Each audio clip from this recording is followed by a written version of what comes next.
Binubuning Pilipinas! Good evening, everyone. Welcome back to Binubuning Pilipinas 2008.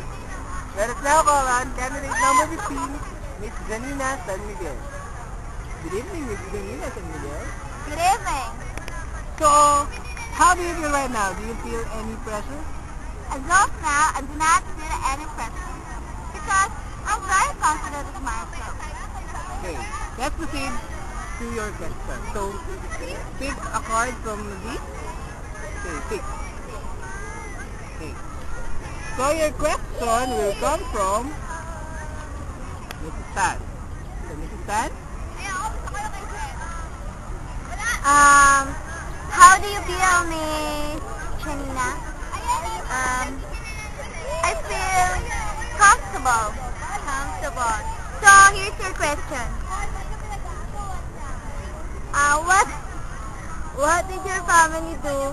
Or rather, what role did your family do in this pageant?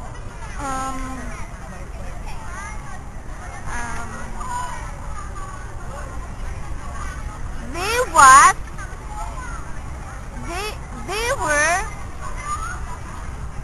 I'm so sorry guys, my family, I'm so sorry guys, eto, I'm so sorry. This was my first ever pageant and I'm only 17 years old. I'm so sorry guys. I said earlier that I'm very confident, but now my family is the most important person in my life.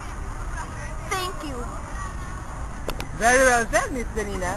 So now I'll turn you over to Miss Charlene Gonzalez. Well, now you have witnessed the candidates of Binubuning Pilipinas 2008. Now let's pause for a break. Wala